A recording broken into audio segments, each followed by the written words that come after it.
whatever you wind up doing is exactly what you should be doing. And I have not behaved one single day of my life. Not one day of my life have I behaved, and I am fine. I need your help. I can't tell you what it is. You can never ask me about it later, and we're gonna hurt some people. Whose car are we gonna take?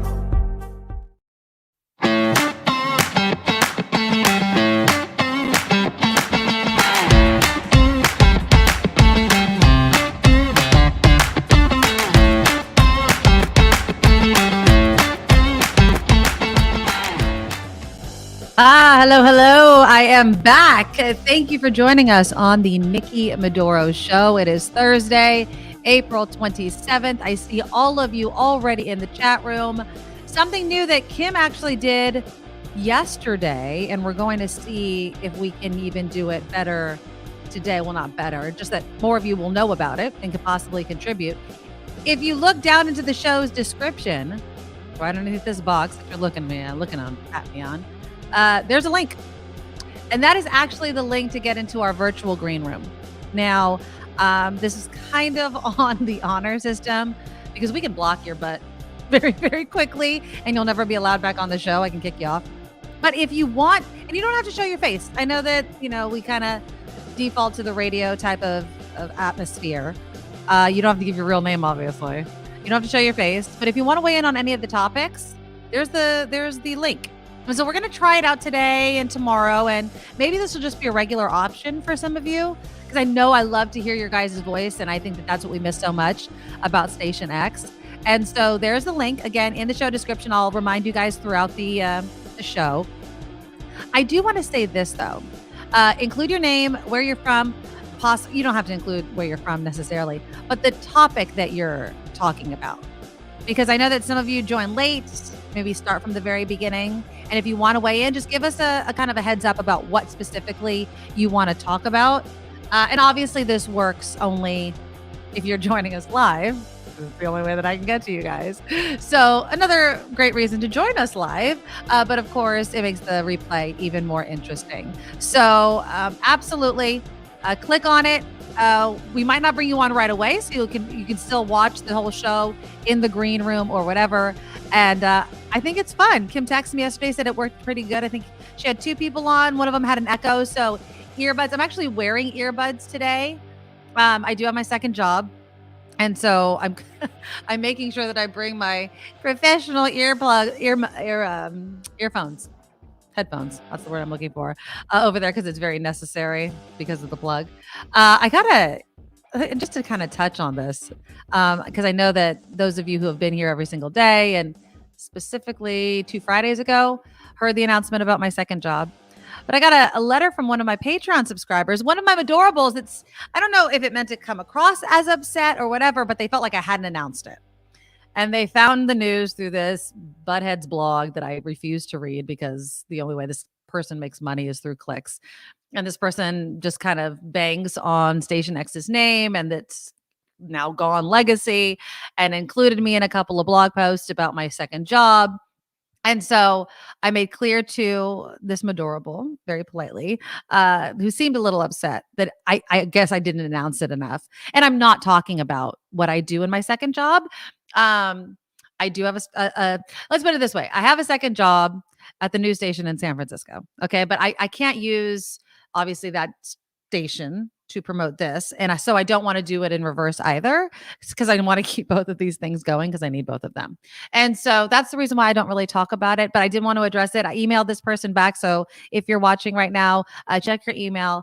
It's not to be secretive. It's just I'm keeping both of these careers separate. And I do want to keep this going. Now, the frequency in which you see me is going to change, unfortunately, but fortunately. I appreciate, and I depend, and Kim depends as well, because I share some of the revenue from this show with her, obviously. But I live in the Bay, as Kim has expressed when she fills in for me, and I needed this second career. And I'm going to be honest with you guys. There is a joy of being back into a traditional radio station. It's where I started my career. It is not the same as what I did at Station X towards the end of my career there. It is what I did at the beginning of my career at Station X. And so it's nice to go back to it. I do enjoy it. Everyone's been very nice. I'm only training. So you will not hear me yet. But of course, I will be promoting it. If you want to follow me on Twitter over there, you can find me on Twitter, but I'll be doing this as well. And I enjoy this because I enjoy the conversations that we have. And I hope you guys believe that. I really, really do. Okay. So that's out of the way. Click the thumbs up button to start off the show. Please do. And then we'll get to all the begging for stuff in just a bit. But we do have a fun show coming up because, God, I've missed you guys to talk about stuff. We will touch on Jerry Springer dying. I woke up to that news. It was just so sad. So we'll touch on that a little bit. Favorite daytime shows? Mull that over in just a bit. I have to weigh in on Tucker Bucker over there. He has put out a video last night, and I'll play you some of it. I'll just play the whole damn thing because I want you to listen closely to what he's saying in light of being fired unceremoniously. I mean, we were unceremoniously fired, but at least the whole damn station changed. Fox is like, we thank you for your service. It's like, what, the number one show along with Hannity on that channel? So he's put out a video. And then when you listen to it, you tell me if you hear the same thing I'm hearing, which is, he knows he was full of crap on Fox News. And now all of a sudden he's like, oh my God, all the debates are BS. Yeah, the BS debates that you started, Tucker. Also coming up, we are going to talk about a festival. It's festival season. The weather's gorgeous or whatever. There's a festival happening in one part of San Francisco that you may not expect to have a festival. And then we have to talk about Alexandra's Law. I'm sure Kim's following this in her news as well. Now, Alexandra's Law is named after a young woman who died after ingesting one drug and it was laced with fentanyl. And so her father tried to come out with Alexandra's Law, which in a nutshell says a fentanyl dealer will be given one warning. And then if their drugs and their dealing are linked to another death, they will be charged with homicide. That there will be kind of this added punishment. It's not an enhancement, it's just what you would be charged with if you are linked to a fentanyl overdose death. But it's not, no pun intended, dead on arrival. It's failed. There are other bills that are being taken up today before the Assembly Public Safety Committee. And so we'll get into those as well. Jefferson Graham, as always, joins us on Thursday. He'll be talking about what's coming up on his show. It's Photo Walks TV. And he's going to be talking about Insta360. It does these special effects. I love Jefferson because he does all these cool things with his phone. And so he's going to teach us how to do that. We'll get into Disney versus DeSantis. And DeSantis has out with a statement regarding Disney's lawsuit against Ron DeSantis. And I don't know how you could be both things. I don't know how you could be, Florida's pro-business. And then the number one, the largest employer you're taking on. But there's a lot of hypocrisy within the Republican Party, right? We believe in freedom. We believe in parental rights. We believe in parental rights when it comes to your child's education and the books that they read and blah, blah, blah. But making important health decisions, no, that's not going to happen. And of course, I know that you guys have heard about that Montana Congresswoman, transgender Congresswoman Zooey Zephyr, who was silenced basically for speaking out. And I'm going to play you both videos if you haven't seen it. Because the first one that she gets kicked out of, she's responding to one of her colleagues saying, we will not be shamed. And she basically says, well, fine, if you vote on this, there's going to be blood on your hands every time you bend your head down or bow your head down to pray. And so she was banned from speaking. It's not stopping her from working, but it's just crazy. The party that believes in freedom is taking so many freedoms away. Calvin Wong, thank you, Calvin, so much for sending me stories. I found this one as well.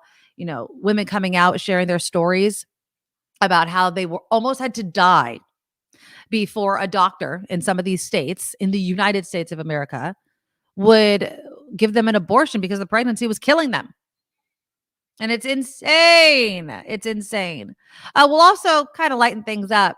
A New York Times article talking about rejection parties. And this doesn't have anything to do with love interest. It has to do with colleges and celebrating the rejection and the rejection letters that so many students are getting right now.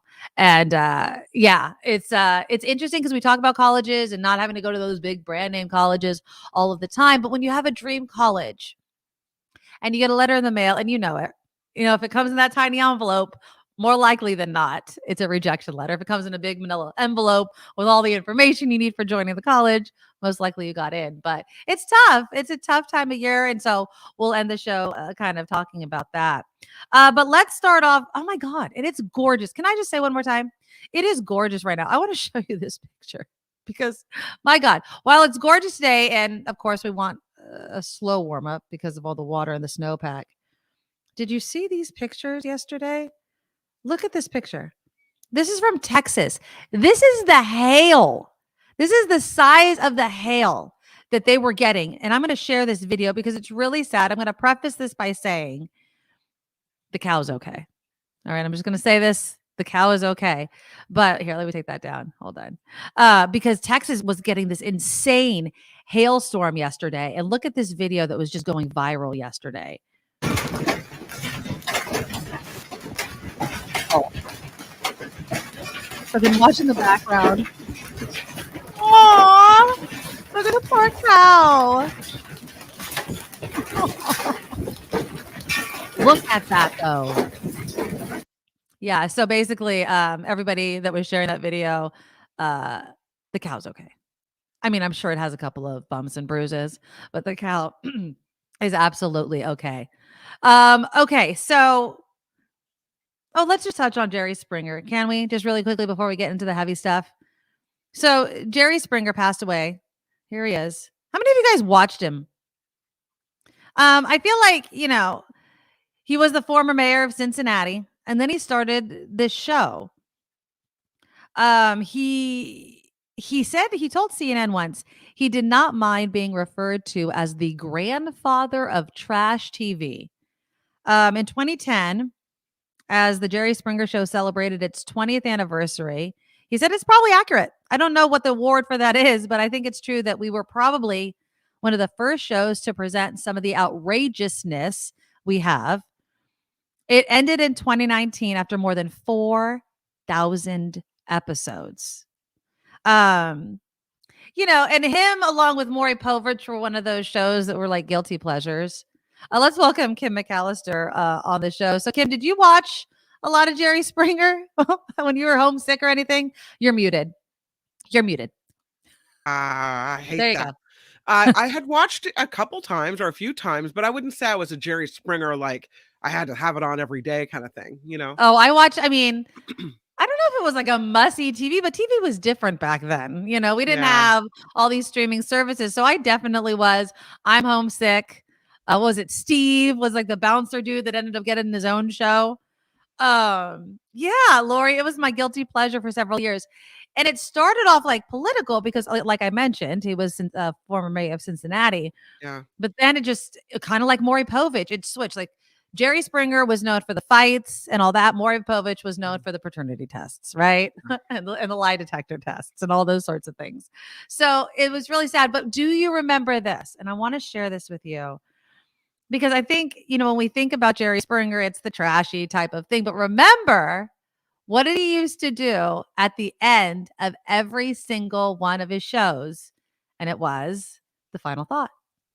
Let's be honest, virtually anyone could do what I do, which is to basically say three things.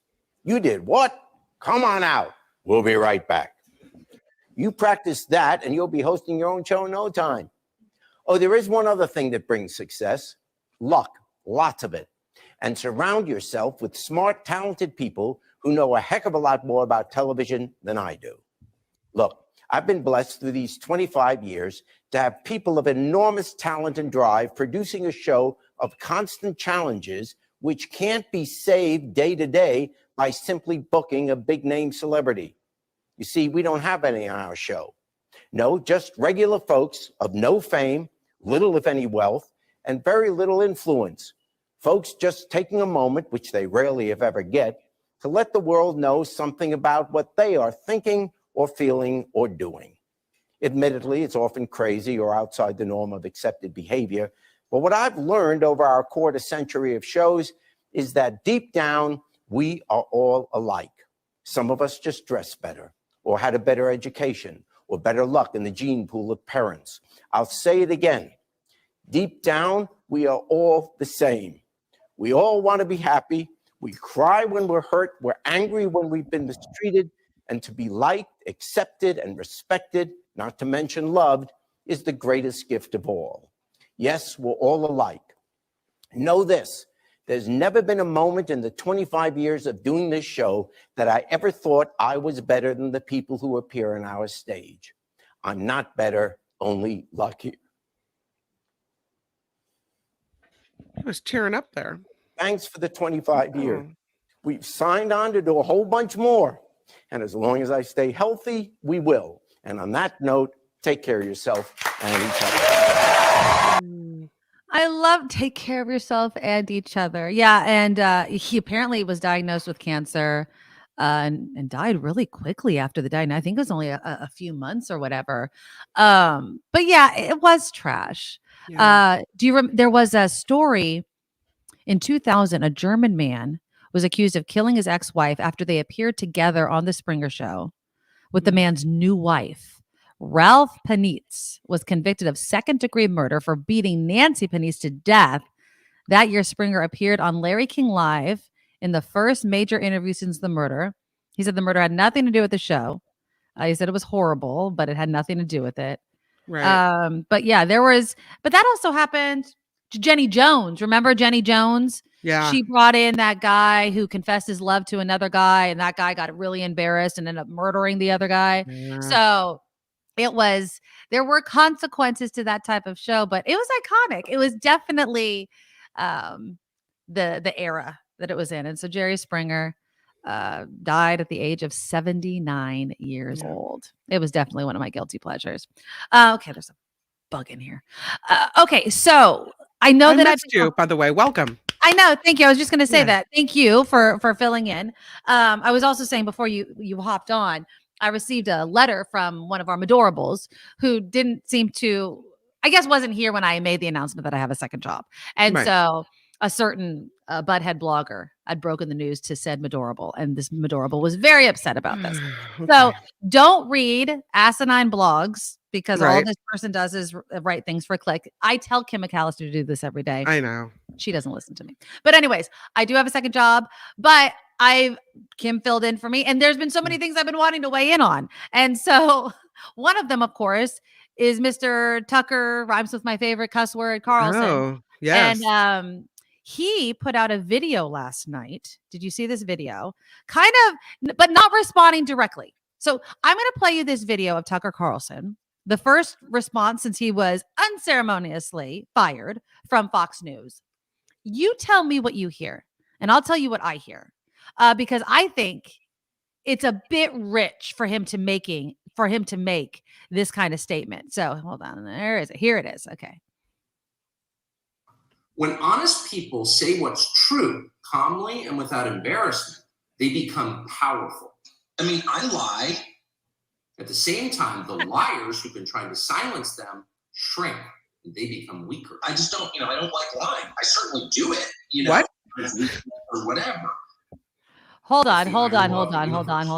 This was a video that was cut and paste. I want to show you the full one. So Tucker Carlson, stop sharing.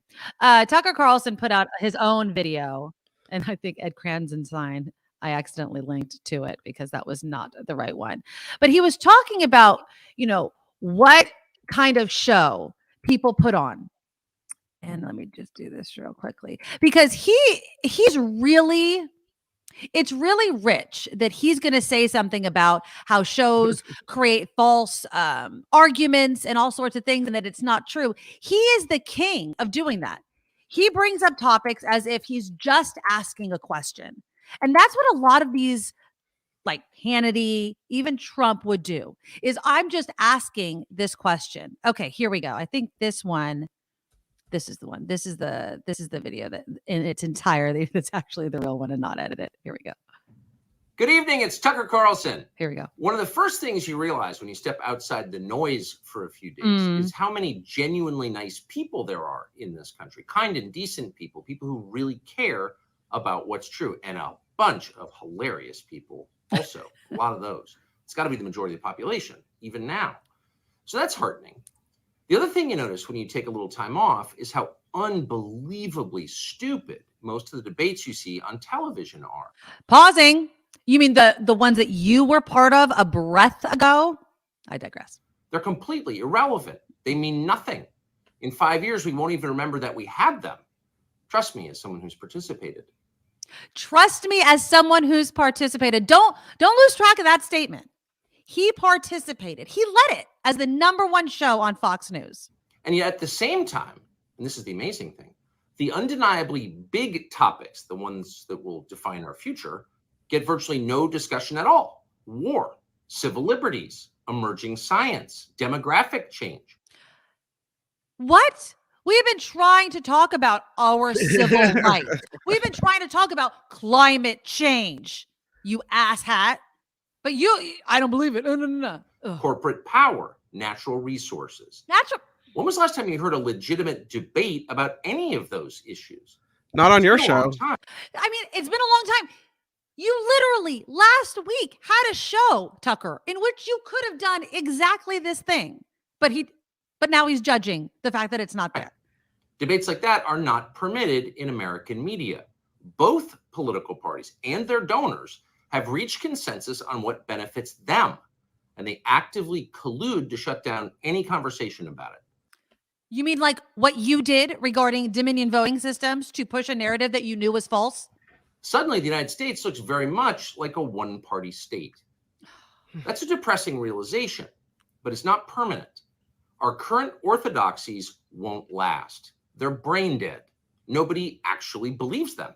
Hardly anyone's life is improved by them. Mm-hmm. This moment is too inherently ridiculous to continue, and so it won't.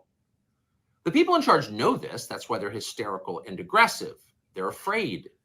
They've given up persuasion. They're resorting to force. But it won't work. When honest people say what's true, calmly and without embarrassment, they become powerful. At the same time, the liars who've been trying to silence them shrink. And go away and lose their job on Fox News. And they become weaker. That's the iron law of the universe. True things prevail. Where can you still find... So true things prevail. True things prevail. And you, Tucker, have lost your job. So what does that say? Americans saying true things. There aren't many places left, but there are some, and that's enough. As long as you can hear the words, there is hope. And he can just go away now. I find it the irony that he talks about truth, right? Yeah, exactly. But what he's saying is all applies to him and his show. That's what. But I was watching this video last night, Kim, and I'm flabbergasted, to use an amazing word, that he's literally saying this part out loud. It's him and what he did to a T. He's created these culture wars. He has added fuel to culture wars, these talking points and all that. That's him. That's what he did. You think that we would be talking about drag queens if it wasn't for Fox News and Tucker Carlson? Really? No. Without blasting it on Fox News day and night that they're grooming your children by reading them storybooks and makeup and a dress? I mean, it's ridiculous. And him to say we're not talking about the big issues. You're the one that kept talking about drag queens. So stop trying to put a halo over your head when you know you have devil horns. It's just, it's absolutely well, ridiculous. What we have there is a preemptive video, because what's coming, I believe what will be released are going to be some bombshell videos that his accuser accusing him of misogyny and anti-Semitism has tapes, and the tapes will be coming out. Mm-hmm. So he's going to be in his little wooden room there talking about the truth and talking about, people believing in him and all the good things. You can't change your reputation. No. You already are who you are. You presented lies to the American people.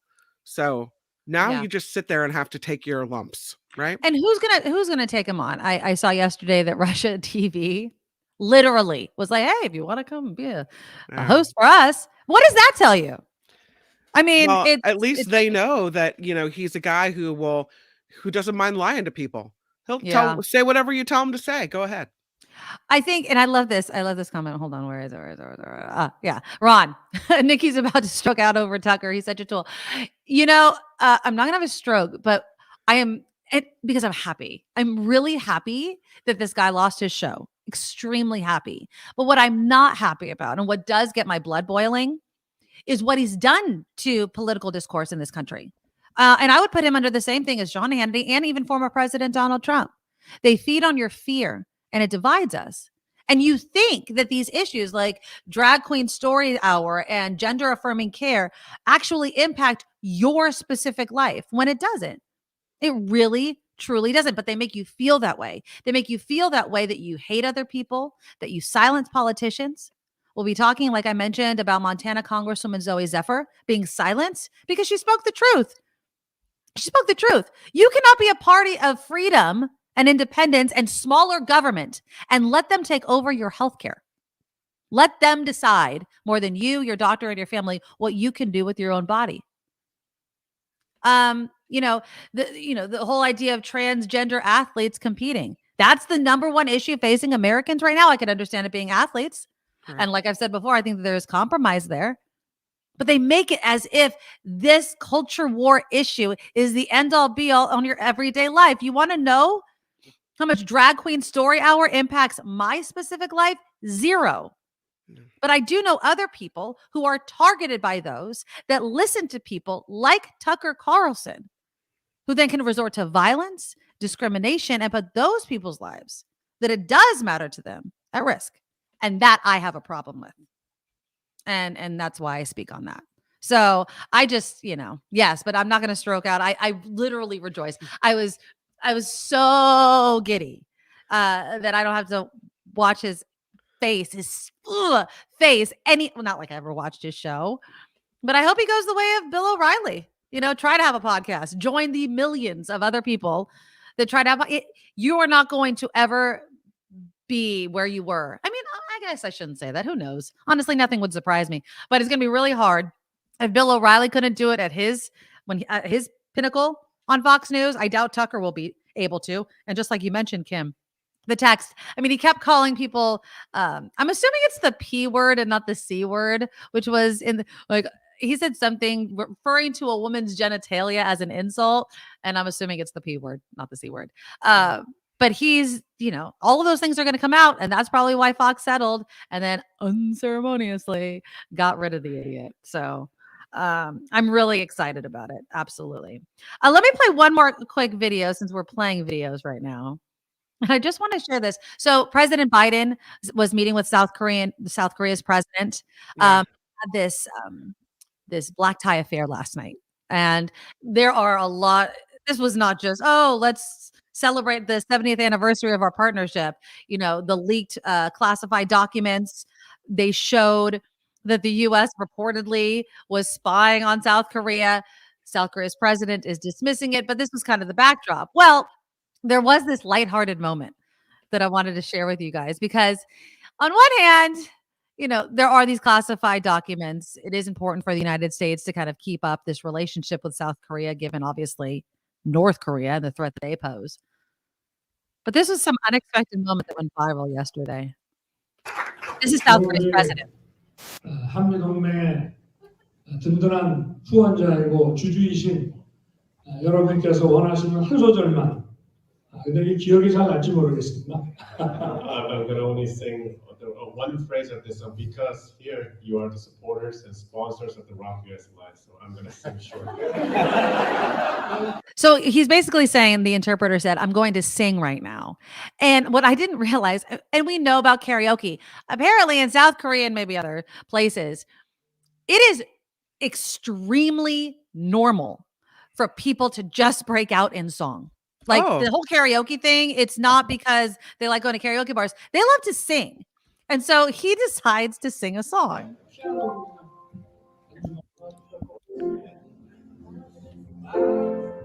long, long time ago.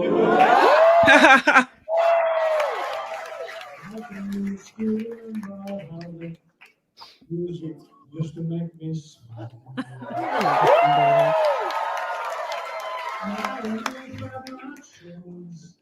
And I can make those people dance and maybe they'll be happy for a while. February made me shiver. If ever I deliver, I use on the doorstep. I couldn't plant one more step. I can't remember if I tried. Well, the Bowie's widow bride, something touched me deep inside. The day the music died.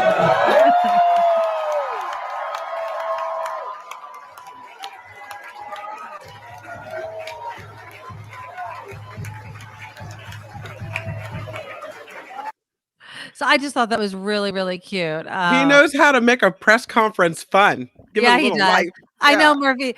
Murphy's like, that's a 13-minute song. I remember the year I learned that song. Now, obviously, the song been around a lot longer than I was around, but I was in a play in high school, Joseph and the Technicolor Dreamcoat, and I had learned probably within the last year all the words to that song. I was in high school. And I remember, one of those moments where you're just like, this is such a high school TV moment. We were all backstage getting ready for this play. And I was obsessed with the song and I put it on the radio, my cassette tape. Right. And the whole entire production just starts singing this song. And it lasted that long, Murphy. And it was so much fun. And I could still see where I'm standing and singing. Great song. Not quite sure what the meaning was of singing American Pie because the song of itself, all of the things within it. But I thought it was really cute. I don't think there was any sort of hidden meaning there, but yeah, definitely a fun moment at that banquet last night. Okay. Click the thumbs up button. We're going to go to Kim's news in just a moment. Also, the super chat is live. Look for the $sign under the box. It's a way for you to get a super sticker, a super thanks, a super comment, which we go back and read. So if you're not watching this live, you can do that. Also, those of you who are live, Kim did this yesterday. We're going to try it again today. You can join the show. If you look in the show description, right underneath the box, you will find a direct link. You just have to click it and it will bring you into our virtual green room. Earbuds probably help with the best sound because there may be some feedback, but I would like you, if you want to weigh in, put a name for us to call you. It doesn't have to be your real name. You don't have to turn on your camera if you don't want, but what topic you want to talk about. Because I know that some of you, like I mentioned, you join in late or maybe you've started at the beginning and we could go back if you have something you really want to say or add to the conversation. Don't be shy. I know you're like, oh my God, I can't be on the YouTube. You don't have to put your camera on. It would just be your voice. It's similar to radio. So again, just look underneath the box. There's a direct link on YouTube. I think I also put it on Facebook as well. So you could do that. And of course, please become a Medorable. Go to thenikkimedoroshow.com. thenikkimedoroshow.com. Our Patreon link is there. You could donate any amount. It helps keep this show going because we need it to keep it in whatever iteration that it is. And our PayPal link is there. On your screen is the email, thenikkimedoroshow@gmail.com. And there's also a link to our merchandise shop, thenikkimedoroshop.com. Okay, coming up after Kim's news, there's a unique type of festival happening in San Francisco next week. Not sure how I feel about it, but this comes as one California bill, Alexandra's law, is turned down. It's rejected. And what it would do, one of the fathers that's behind the law, his daughter Alexandra, unfortunately passed away from a fentanyl overdose. He reacts to it. There's other bills that are being taken up by the Public Safety Committee today. So we're going to keep an eye on that. That and more after Kim's news. Now, from around the world to up your street, the Nikki Medoro Show presents News Czar Kim McAllister. That's right. And I would remind you, if you do call into the show, to mute your YouTube page, because you have to only have the sound on the StreamYard page. So we could talk about that. Let's talk about China, though. How about this? It looks like the FBI director, Christopher Wray, is now warning the threat of cyber attacks from China is unparalleled. He said China has the largest hacking program in the world and has stolen more U.S. data than all other nations combined. Wray testifying before the House committee today on the agency's proposed budget. The FBI is asking for more than $11 billion for its 2024 budget to bolster cybersecurity capabilities and other areas as well. Somebody else testifying before Congress, it is, yes, the IRS commissioner. House Ways and Means Committee Chair Jason Smith said the Biden administration's Inflation Reduction Act has given the IRS too much power. The legislation includes $80 billion in funding over the next decade to hire more employees and go after tax cheats. And again, the IRS commissioner is testifying before Congress as well. Dreamers' income has more than doubled before the DACA program. There's a new survey. The U.S. Immigration Policy Center at UC San Diego and other organizations did this study showing the positive economic impact on those who migrated to the U.S. as children. It shows nearly 90% of respondents report being employed or in school. They also report that the average yearly earnings of $68,000 compared to just over $24,000 before they received DACA status. So that's some positive news. There's an investigation underway about the burning of a flag, a pride flag, a rainbow flag, you could call it, at a Buddhist temple in Los Angeles County. The pride flag has been there at that temple for several years, alongside the Black Lives Matter flag you can see on the other side. It was found burned Tuesday morning at the Pasadena Buddhist temple. The neighbor of the temple says she found the flag on fire Monday night at about 7 p.m., put it out with a garden hose. Pasadena police say they are now investigating this incident as vandalism, arson, and a possible hate crime. The number of American adults who smoke is at an all-time low. According to new data released by the CDC today, a little over 11% of American adults reported using cigarettes in 2022. It's down from the 12.5% mark that was recorded in 2020 and 2021. E-cigarette use, though, went up last year, rising from 4.5% to 6%. So less real cigarettes, more faker-baker cigarettes, I guess you could say. Supporters of former USC and NFL running back Reggie Bush are demanding that the NCAA return his Heisman Trophy. Billboards have been popping up around the Los Angeles area that say, "Hey, NCAA, give Reggie Bush back his Heisman." The messages are purportedly paid for by the owner of the billboards. Bush won that trophy in 2005, but gave it up in 2010 after the NCAA stripped USC of its 2004 national title for improper benefits to athletes. In 2021, Bush sought the return of his trophy after the NCAA allowed college athletes to be compensated for their name, their image, and their likeness. So now that he can be compensated, or that it's okay, he wants that trophy back. This show is crowdfunded, and we rely on you. If you are so inclined to hit the PayPal or the Patreon page, you can find it at theNikkiMedoroShow.com. I'm Kim McAllister on The Nikki Medoro Show. Thank you, Kim. I do want to respond real quickly to one of your stories, because Chris is saying 90% of people are against DACA. No, my friend. No. That is not actually true. A Pew Research study just, a couple years ago, 74% of Americans favor a law that would provide permanent legal status to immigrants who came to the U.S. illegally as children. The thing, and I didn't want to get into this too much, but the thing is, we've invested in these kids.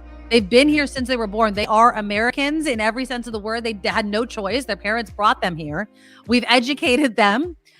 We've put all these time and resources into them, and you just want to let them go? No, let them stay. Let them, be successful here in our country. It's not their fault. And so, no, you're completely wrong. I don't know where you got that statistic, but it is not true. A Pew Research Center, if you want to know, and you can look it up, I think did it in 2020. 74% of Americans actually do support DACA. So do that. Also, again, thank you to anybody that wants to join the show. Look for the link, and Kim mentioned turn off, what is it? Turn off YouTube's volume. Yeah, because if You your won't get volume's up feedback. on YouTube, then we had that problem yesterday with James. We had we're learning. We're having Yeah, no, this technical is a new bugs, thing. whatever. Yeah, so I just forgot to mention push pause on YouTube. Okay. Right. Okay, Or there turn we down go. the volume on YouTube before you call in so that you can only hear audio once. And you'll hear us. So it's not as Yeah. if you're not going to hear us once you're in the Right. virtual green room, as they call it. And Right. again, if you guys want to do it, and I know there's probably going to be a little apprehension because it's new, just put your name.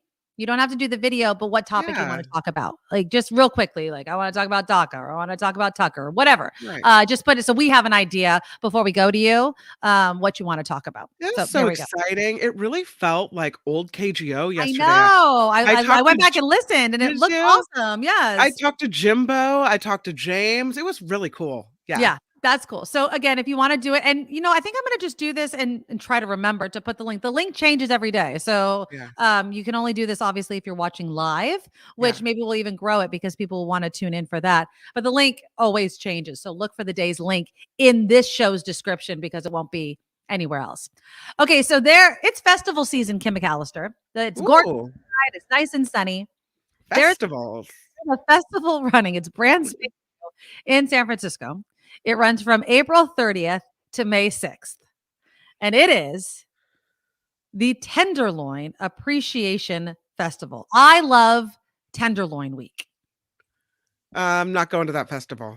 Okay. Now, hold on. I want to show you this. Are you going to that festival? Well, I don't Are you taking the kids to the Tenderloin? No. I don't live in the district. Yeah. But I will say this. Hold on. Here we go. Let me share. Dean Preston is the supervisor of that includes the Tenderloin. And here is him announcing Tenderloin Week. Hey everyone, District 5 Supervisor Dean Preston, and I have the honor of representing the Tenderloin in City Hall. And I am so excited for I Love Tenderloin Week, which is about to begin this Sunday. Later today, I'm introducing a resolution at the Board of Supervisors to declare this upcoming week officially as I Love Tenderloin Week. And there are so many amazing things that will be happening as part of this celebration. Huge shout out to Mike Vong over at the Boys and Girls Club of San Francisco and to the many other community partners that are hosting events all week to celebrate the Tenderloin. Visit the website, visittenderloin.com to learn all about what is planned. And let me say this, this is a community that gets talked about in many negative ways all the time. I would urge folks to come celebrate all that is great about the Tenderloin, incredibly diverse residents, the amazing arts and culture, and incredible food and small businesses. This is a very, very special place, and it is my honor to represent the Tenderloin and to introduce this resolution to make this week officially I Love Tenderloin Week. Okay, so I get it. I was all excited when you said festival week. I was like, festivals? Now, look, what do you guys think? If you are trying to now, this is my worry. So it's twofold. One hand, I get it. He wants to look. There's amazing restaurants that are in the Tenderloin. There are businesses. It is a diverse community. Broke ass Stewart. If you live in the Bay, you probably know who he is. He puts out blog. Well, it's more of a website. Love that guy. Really yeah, he's a really nice guy. We talked to him a lot over at Station X. He was covering it, and I love this. He's like, don't get me wrong. The Tenderloin has a lot of issues that need to be addressed. That's not up for debate, but there's a whole lot of heart, soul, and love in the Tenderloin as well. So let's go over what's going to be happening. Sunday, Beautification Day. They're going to have some sort of healing event on Ellis Street. There'll be an art display. On Monday, the Boys and Girls Club of San Francisco is doing a fundraiser. There's no program, no schedule. You just get to go and have good times. I guess you can have a cocktail there. There's La Cochina Trivia Night. There's a family movie night. There's a young professional counsel's movie showing. How do you change the image of the Tenderloin if you don't do events that draw people there? My worry on the other side is you're going to draw a bunch of people there that want to give it a shot. And there's a buttload of problems there. You're going to clean off all the drug needles and things like that. I mean, what are you going to do? Maybe you should clean it up before you invite people. Well, that's probably why they're starting with the Beautification Day. You know how before you have visitors, you clean the house, you know? Yeah, exactly. So I think starting with the beautification, get out there, put out some potted plants, sweep the ground a little bit, do something like that. But how do you change the image of a place as you're trying to make these necessary improvements of getting homeless people housed, getting drug addicted people into, some sort of substance abuse program, what have you? Because it needs money. You need good eyes. You need people looking around a place and saying, I want to save this place. I want to help. It is part of my community. Maybe I live within this community. I mean, the Bay Area is expensive. Rent in the Tenderloin, still expensive. Just because it's terrible and there's all kinds of crime and drug dealing and homeless doesn't mean it's a cheap place to live. So if you're forking over the money, it behooves you to help beautify it and make it better. I just don't know if I would. I'm not coming from out of the city to go to Tenderloin. I love Tenderloin Week, but No, if I'm you not live either. in that area, perhaps. So I was just looking at the Broke-Ass Stewart website, which, by the way, is so much different than it used to be. Oh, he has news, writers. He has so articles. many people. Yeah. I mean, it's like he's really taken off. He But has. he posts this picture under the listing of the Tenderloin, and there's this really beautiful new mural on the Mhm. side of a building in the Tenderloin. I thought that was really cool, so I wanted to show it to you. Yeah. Because that's a great point, Kim. There is beauty within the problem that we find ourselves in the Tenderloin. I mean, if you drive through the Tenderloin, you see it. I mean, people just walk across the street willy-nilly, on drugs, apparently, looking like it at least. If I was thinking about this the other day, and can I just throw this in there? So on my second job, I have a long commute. And so I'm a huge podcast listener. I listen to Mark's show. I go back. And I did something that a lot of you reached out and told me about as if I did not know. And I did listen to the Art of Living event that Matthew McConaughey had put on. It was free. I signed you up for that. I had already signed myself up for that. It was free. They actually reduced it down to like 90 minutes, all the highlights. And so I really listened to that. And a lot of things stuck out to me. We can maybe we'll have an offside conversation about it. But one of the things that sticks out to me all the time is if you look for crap, you'll find crap. And if you look for good, you'll find good. Yeah. Right. It's similar to, if you buy a yellow car, all you see are yellow cars. This happened to me when I was pregnant. When I became pregnant, everyone around me was pregnant. I saw pregnant people everywhere. When I was getting married, everyone was getting married. Right. It's where you put your attention, where you put your focus is what becomes kind of your reality. And if you walk into the Tenderloin and all you're saying, I'm going to see a bunch of drug dealers, I'm going to see a bunch of homeless people. You don't have to look hard. I'm not saying that. You'll find it. But if you purposely go there and look for beauty, you'll find it. If you look I want to find a great restaurant, I'm dedicated to meeting my neighbors, you'll find that. Where you put your focus is what will come. You just, sometimes it takes looking past a lot of crap. And I'm not saying ignore it. It's obviously a problem. Yeah. But so I don't know. I kind of on that way of thinking and then seeing this headline about I love the Tenderloin Week, they're trying to adjust people's focus, right? Yes. We all know what the Tenderloin is known for. We know the homelessness, we know the drugs, but there's this other part that people aren't focusing on. And so I applaud them for trying. I hope, Dean Preston is successful.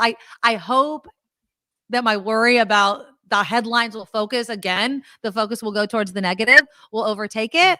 But if he keeps it up and year after year, it still happens and it becomes quite an event, then maybe people will start taking pride in it. And yeah, so, but you have to address the problems. You can't ignore the problems.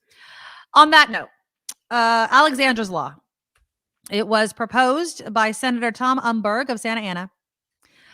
It was not passed. Alexandra's dad, now again, Alexandra died of a fentanyl overdose. He was on Fox News. I'm going to play you a little bit because he kind of presents the bill in a very succinct way on why he wanted something like this to be passed. So here again is Alexandra's dad.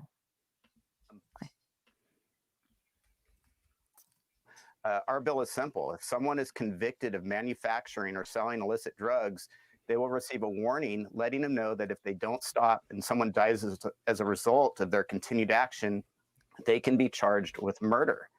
This admonishment will be kept on record, And it will serve as evidence of malice, which is what prosecutors in California need in order to hold somebody accountable, in order to hold a drug dealer accountable for murder.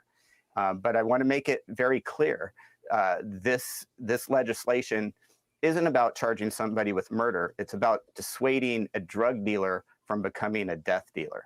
The same type of legislation has worked. It's how we handle driving under the influence in California. We've seen it dramatically reduce the number of DUI fatalities by having a similar admonishment. And this legislation will do exactly the same. Now, Senator Scott Wiener, of course, of San Francisco, rejected both this and another iteration of the law. It was SB 44. Even though there's parents like Alexandra's parents that have been there saying, you know, our children are dying. Let me play you, you know, this is, again, the father reacting to the bill not being passed. Disappointment beyond belief. We've been presenting this bill to them for 3 years. Every year, the deaths keep going up and up and up. When is this committee going to do something to hold fentanyl dealers accountable? We just recorded, we have the highest number. California has the highest number of fentanyl deaths in the nation. And we don't have a single law that holds fentanyl dealers accountable. They should be ashamed. And I kind of agree. Now, some people are saying this is just going to fill up our prisons. Let's see. Wiener said that Umberg's bill was overly broad, would not provide the solutions that proponents are seeking. He said if it passes, would have a lot of unintended consequences and would sweep up a lot of people who did not know they were selling drugs laced with fentanyl. They said another Democrat, Stephen Bradford of Gardena, said legislators should be focusing on manufacturers instead of further punishing street dealers who may not know their product is mixed with fentanyl. He said it should be on causation, prevention, and treatment.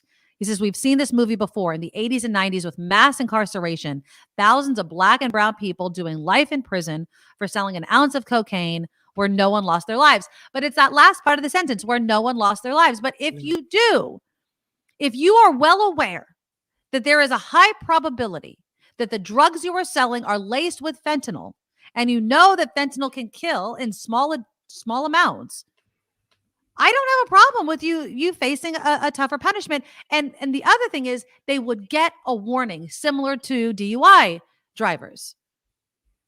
Look, if you come back again, if you're linked to another overdose death, we're going to charge you with homicide because now you know you have been caught selling drugs that have fentanyl in them. But you guys tell me, you think that it goes too far? I do believe that you cannot incarcerate yourself out of a drug problem, but we have to stop the flow of these drugs, yes, from manufacturers to, you know, bigger and then smaller drug dealers. But if drug dealers fear that they could be charged with homicide, maybe their desire to sell this particular drug would go down. I don't know. Maybe it's wishful thinking. We have to do something, but I doubt drug dealers care. I mean, they know. Well, again, so it matters what you're selling. I mean, I don't think that there is a pot dealer out there that's worried about their drug killing people, right? No. Mm-mm. But if you sell cocaine, if you sell ecstasy or any of these other drugs that can be cut with fentanyl, it should give you pause. Like, but then the question is, how can you prove it? How do you know, this person does drugs all the time. How do you know it was my bag that was with fentanyl? There's a big gray area there that I would have an issue with, right? All of a sudden I'm being blamed and it was a different bag. How do you prove that? Would you be able to prove it? Is this just kind of for show? They do have to do something about the manufacturing. And every single time some politicians are like, look how much fentanyl has been caught at the border, as if it's a bad thing. It just blows my mind. Yes, I'm glad it's caught at the border. You know what you also have to do? You need to do more port inspections, ship inspections, truck inspections, because that's how it's actually getting in. All these coyotes that people think are carrying millions of bags of fentanyl are, I don't know, I guess dipping into their own supply, because that's not how it's happening. It's these trucks that we willingly let over the border because we can't check them all. That's how you move a ton of drugs across the border. Not on foot. People, not on foot. That is not the way that it's coming in mass quantities. It doesn't make sense. I mean, common sense will tell you that, but that's not the narrative. I mean, the narrative that we're going to hear very quickly, because what is it? The bill that prevents immigrants from coming in because of a public health emergency like COVID is ending soon. Yep. And so they are preparing for this huge surge in migrants coming across the border that we're not allowed to because of this. And the narrative will, of course, be not only the fact that they're overusing services at some of these border towns, El Paso and what have you, Yuma, but also that they're bringing in drugs. Let's not conflate the two. The drugs are coming in by trucks. It's a buttload of drugs. Okay. That's one thing. And we need to address that. These coyotes are bringing in people. And some of them are just walking right across because they're trying to seek asylum. And it's a complicated debate that we've talked about a lot. And I understand both sides. This is the migrant surge, whatever you want to call it. It is a huge issue, especially if you live on some of these border towns. We need to do something about it. And I've said this before and I'll say it again. We need to put more resources at the border, not just with, rounding up people and sending them on their way, but actually courts, judges, lawyers to go through the cases. Because unless you want to end being, allowing asylum in this country, which is a very, harsh punishment for countries that are going through tragedy. Some of it, the blood is on the United States' hands because of our role in it. And that's a fundamental change in how this country runs and what we believe in. Some of them will say, I'm totally down with getting rid of asylum in this country. Shut the borders, which is impossible, but you know what I'm saying. But yeah, I mean, I definitely think that we need to do something about fentanyl. Now, there are a number of bills going before a committee today. One would create a fentanyl addiction and overdose prevention task force. Another would prohibit the possession of fentanyl while armed with a loaded firearm.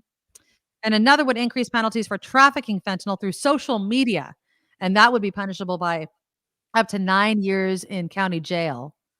Have you ever seen fentanyl or drugs trafficked on social media? Yeah. Because I mean, I've heard the story about it.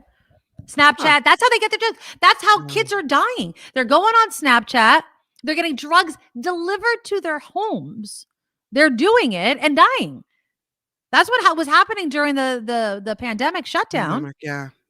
I mean, kids were bored. They were depressed. They thought they were getting Adderall. They thought they were getting ecstasy. They were bored. They're just going to do some drugs in their bedroom, laced with fentanyl, dead. I mean, you have to consistently have conversations with the people in your life. And I'm not just talking kids. I mean, if you know anybody that uses recreational drugs, likes to go party a little bit, going out. Yeah. I mean, there was one tragic story not too long ago about a woman who had just had a baby. I mean, not just, but like months ago, and was going out with her girlfriends and was going to go party. And so she goes and she's at a bar and she's like, let's do some cocaine. It is not a story. She's not, she was not painted as a heavy drug user. She's painted as someone that wanted to go party, decided to dabble in a little cocaine, when a couple of, decades ago, it would just be a night out on the town. You'd sleep in the next day. Now, what happened to her was laced with fentanyl. She died. Doing drugs, dabbling in drugs, experimenting with drugs can have deadly consequences. It's no longer, you're going to fry your brain one time and you could be done. That is a fundamental change in how people use drugs. It just is. And it's sad and it's scary. Yeah. It's absolutely scary. Last paint. That's a good point. I'd be happy if we just started with the SJPD and all those involved that haven't been named yet. Yes. Remember the San Jose Police Officers Association, the woman, was she president or secretary or something? I forget her role off the top of my head right now. But yeah, she was a huge fentanyl dealer. She's bringing having this it shipped right to the Police Officers Association. They're like UPS account or something. I mean, insane. Yeah, Tony. 80% of fentanyl is brought in by U.S. citizens through our ports of entry. Through our ports of entry. Now, I don't know about the statistic. I'll believe you on that. But yes, we are focusing on the wrong things. The migrant surge is one issue that largely has to do with people escaping violence and what have you. The drug trafficking, bringing in fentanyl, completely different. And where it's coming in, Educate yourself on. Educate yourself on. All right. We're going to switch gears after Kim's news because he is waiting in the wings. Of course, our friend Jefferson Graham. He has a show that starts in about an hour at 2:00 right after this show, Photo Walks TV. He sent me some really cool pictures.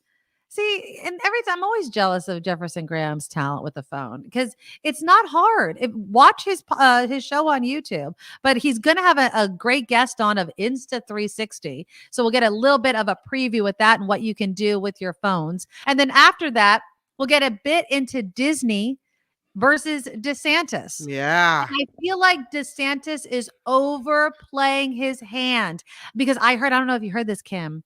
He's because outmatched. He's on this international trip right now. And apparently people very close to him are saying he's going to make his formal announcement of running for president in the middle of next month. I don't know, man. You might want to wait, see how all this stuff plays out. We'll also touch on the hypocrisy within the GOP on where they stand regarding freedom. Parental rights.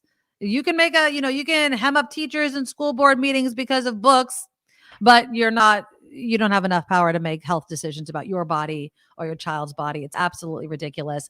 And then hopefully we'll have time towards the end of the show to talk about getting rejected, and not by a lover, but by your dream college. And what should be your answer? Well, for one school and for one group of people, it's actually throwing parties and how important it is for all of us to share in our rejections. That's all coming up. But first, Kim with the news. Now, from around the world to up your street, the Nikki Medoro Show presents News Czar Kim McAllister. Let's start with a breaking story. It's a train derailment that is going on. This is underway, unfolding as we speak, they say. A cargo train derailed along the Mississippi River in Wisconsin. There are reports of injuries here, as many as 20 train cars involved. This happened in DeSoto, right near the border between Wisconsin and northern Iowa. Video shows multiple cars are in the water and that a boat rescue operation is now underway. So again, this unfolding in DeSoto near the border of Wisconsin and northern Iowa. President Biden is not giving in to House Speaker Kevin McCarthy's demand for negotiations to raise the debt limit. White House Press Secretary Karine Jean-Pierre telling reporters today that Biden is happy to meet with McCarthy on the budget, but the question over whether the debt ceiling is increased is not negotiable. She said it's Congress's obligation to do so to avoid a default on the federal government's debt in the coming months.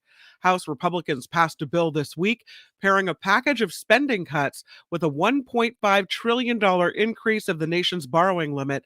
That bill dead on arrival in the Senate.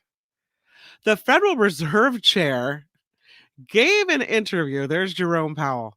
He gave an interview to a Russian comedy duo pretending to be Ukrainian President Zelensky in a fake Russian TV broadcast. He got duped. The central bank confirmed Jerome Powell fell for the pair in January, fell for their tricks. The BBC reports clips circulating on the internet show Powell talking about an intense economic slowdown after the bank tried to calm price increases. A spokesperson for the Fed told The Hill it was a friendly conversation.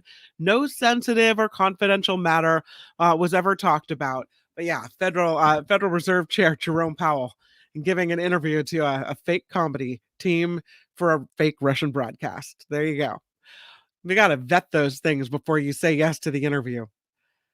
More layoffs are underway. That is in the tech sector.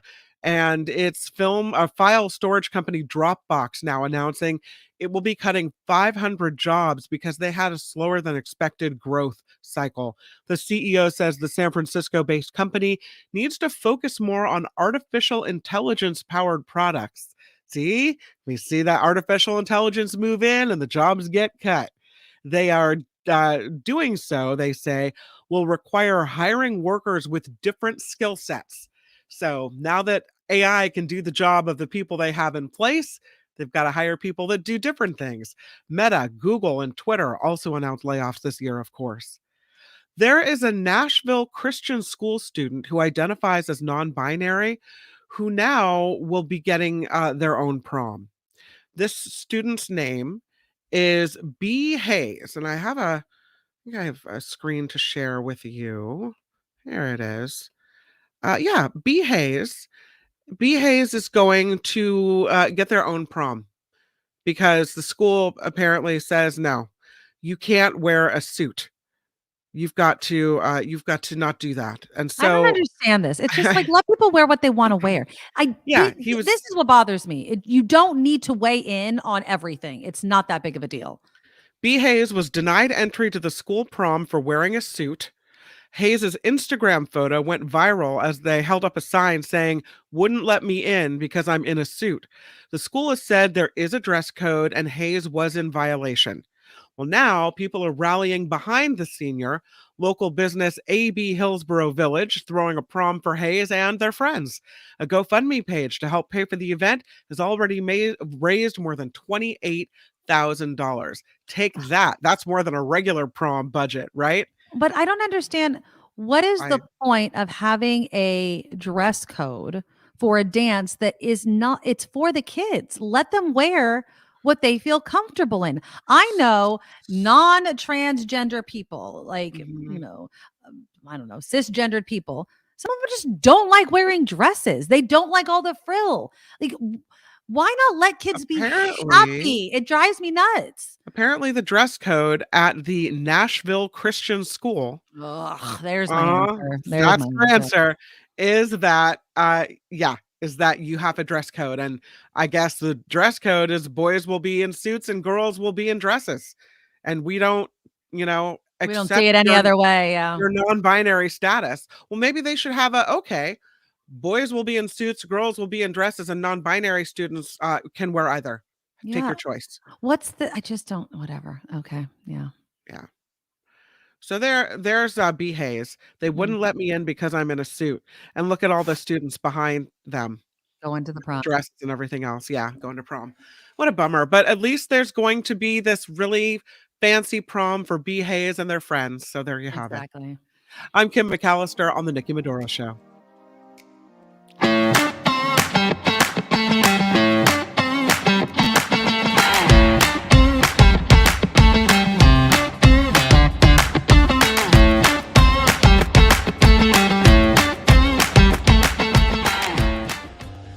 This is the second half of the Nikki Medoro Show, and we, as always on Thursday, welcome our friend Jefferson Graham, whose show Photo Walks TV starts in a little less than an hour, right at 2:00, right here on YouTube. Jefferson, how are you doing, my friend? I love the background. I'm good. Do you like the new look? I do. It's my favorite color, if that's purple.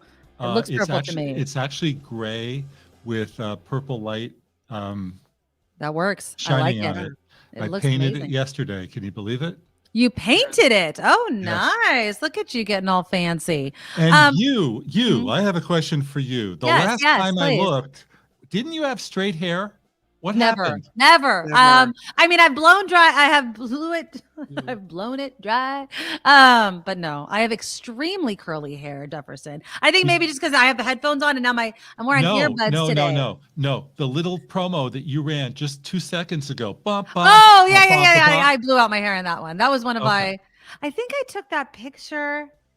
I know it was like within the last 5 years or so, but my hair was much, much longer. My hair actually is extremely long. Not as long as Kim McAllister's, but it's extremely curly. So it's not as long. Right. But thanks for noticing. My hair is straight.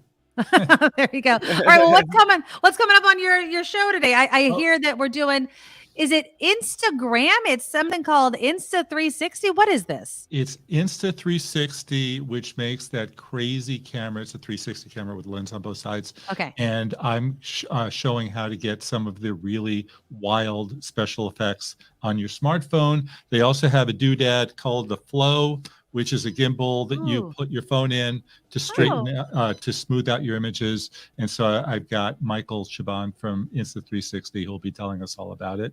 And I have some pictures that you sent me. So are these the ones that you did with the Insta360? Okay, let's look at some of them. So there you look like you're on fire, kind of. Like you look like you're in flames right there. Right. You're on fire. Lightning bolt. Okay, then we have this one. And this one was the one that you had showed us, I think, one of the last times you were on. Yeah. And so that's something that you could do with your phone. Here you are tossing it up into the air. Right. Now, when you toss it up into the air, do you have a button that you're pressing to take the photo, or is it just luck? No, it's in the app. It's actually, yeah. All I'm doing is recording. I'm recording video. Oh, I see. And then video. I'm throwing the camera in the air. I think. Oh yeah, here's the camera. When you have the picture off, I'll show you. Let's go. And then do you catch it, or do you does it hit the ground? Okay. I was going like this. Okay. Okay. So but much higher. But actually, no. I mean, I was at the beach and I was just going like this, and trying to perfect my tossing. I didn't go woo. I didn't do anything like that. That's what I would do. I just throw it and it would land in the sand somewhere, and I'd be like, I hope I got the shot. Well, I missed it on the first one, and it went in the sand, and I'm wiping it all down. But yeah, I perfected it just to go like that. And that's very cool. Yeah, it was fun. And then we got this one. I love the sky swap. That is just too cute. And then this is a really cool picture that you took. Look at that. Yeah. So now explain how you got this shot. Okay. First of all, let's look at this camera. There you go. Lens on both sides, right? Ooh, okay. Okay. So it's 360. So you put,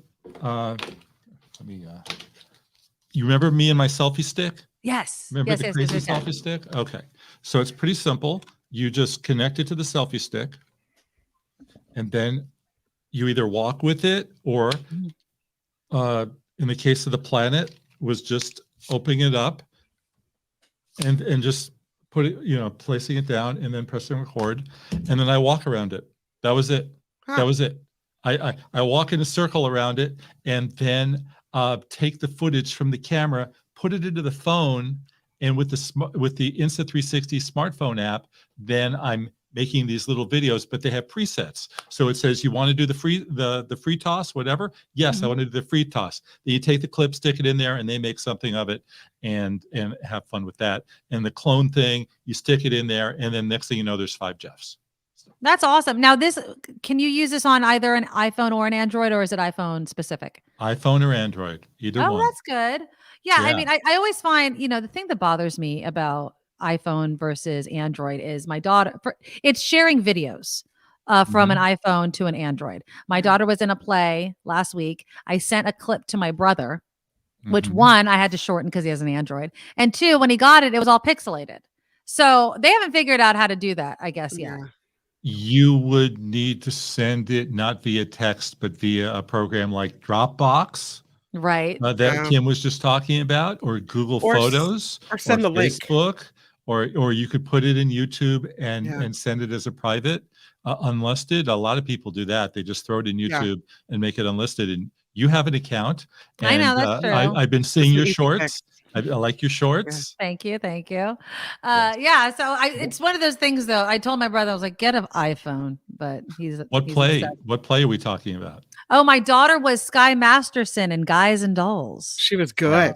Yeah. It was so fun. So I was taking video, and this was not a professional video, Jefferson Graham. And I'm doing my daughter on one side, and then there's this gigantic man's head that I have to go around to get the other side of the play. But I did my best. She had a ball.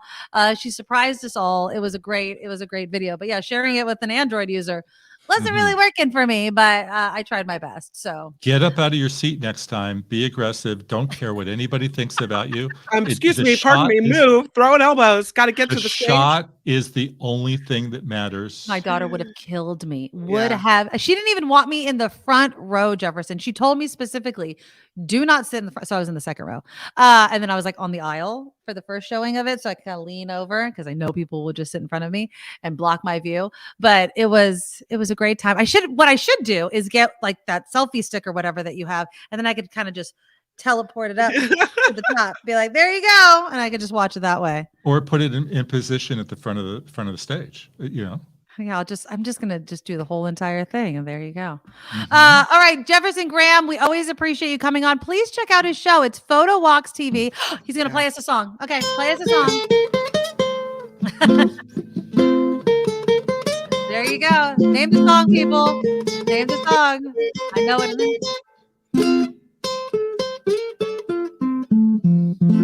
Just inspired. Yeah. She blew me away singing that song. I mean, and I've only watched the movie once, and that was when I found out she was doing the play. Yeah, exactly. David got it first. Luck be a lady. Luck be a lady tonight. Yeah. So she was really, really, she was really good in it. So Jefferson Graham, go to your show. It starts at 2:00. Everybody leave this show and then click immediately on Jefferson Graham show.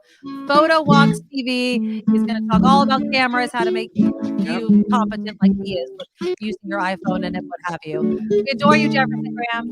Great seeing you. Thank you. Bye. I love them. Yeah. So check out Photo Walks TV. It's right after this show. So you can just stay on YouTube. It's easy peasy, lemon squeezy. Yeah, she did a great job. She was so good. My mother-in-law so was good. Did she say we could share the video? Has she given us permission? Well, so I shared it on my social media. So should I share it? Yeah, you should. And when she busts into Luck Be a Lady Tonight, when it's so clear and she's got this vibrato and so good. Well, then I said it to Kim McAllister, whose children are extremely talented, and they do all of this all the time.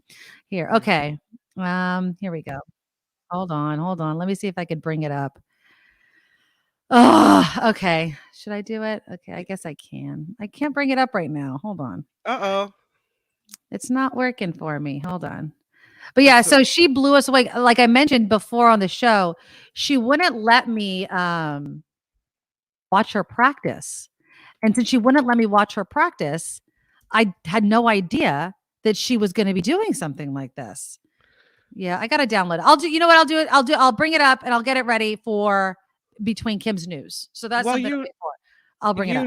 You knew that that she had a lead, right?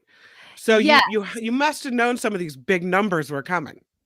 I did, and she had some of her favorites. So the first song that she sings, and I forget, I never been in love before. That song, she sang that song. She sang Luck Be a Lady, and then she had another solo.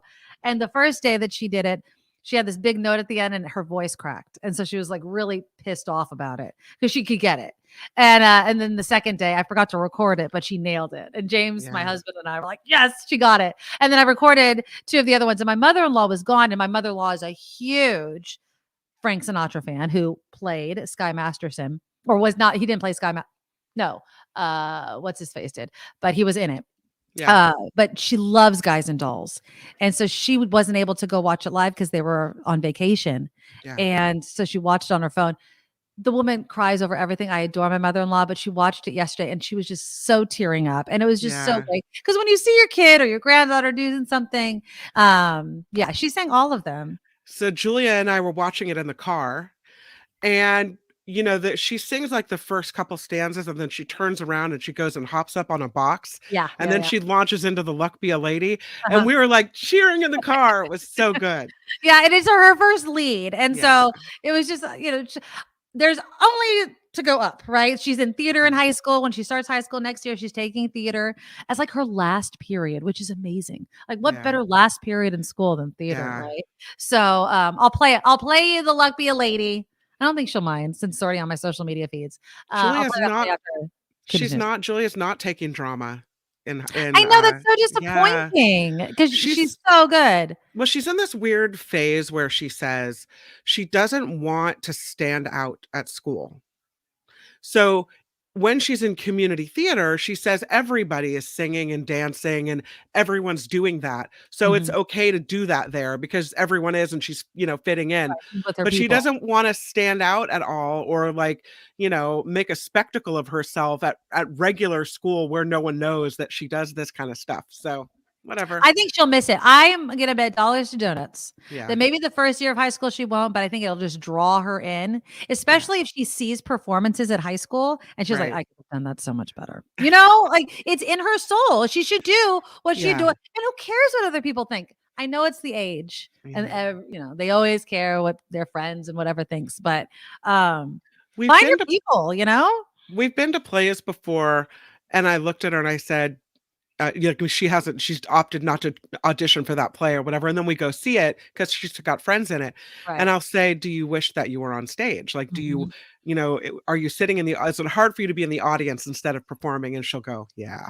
It Yeah, really is. it It's is. really I mean, I remember when I used to, go watch people do dances, because I used to dance as a kid for many, many years.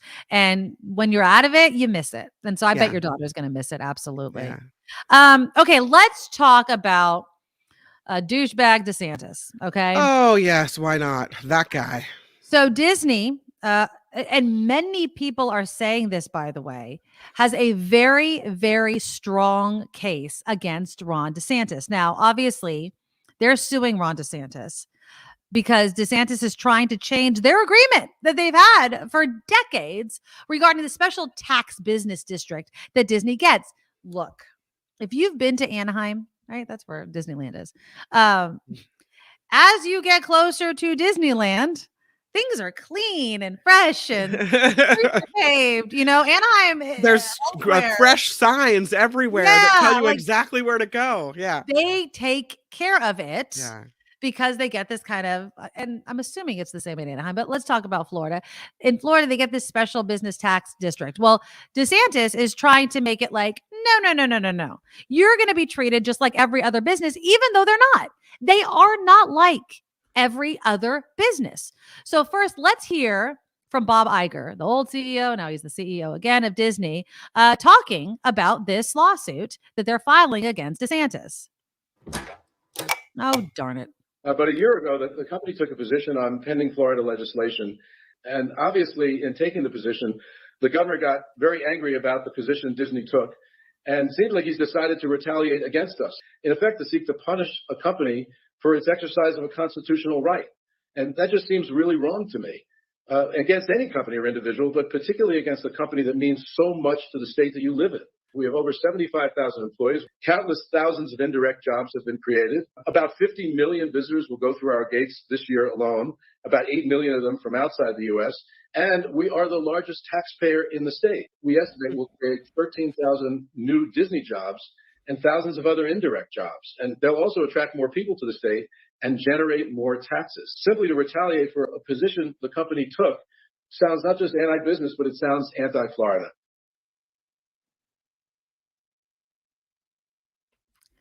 That's absolutely correct. It's the hypocrisy, right? We are pro-business. Bring your business here. Da, da, da, da, da. Well, this is a business that has the freedom, and this is where the First Amendment's going to come in, to express themselves and how they feel about certain bills, such as that parental rights in education bill, which is basically the don't say gay bill. You can't say that you're gay. It's like a don't ask, don't tell for students, basically.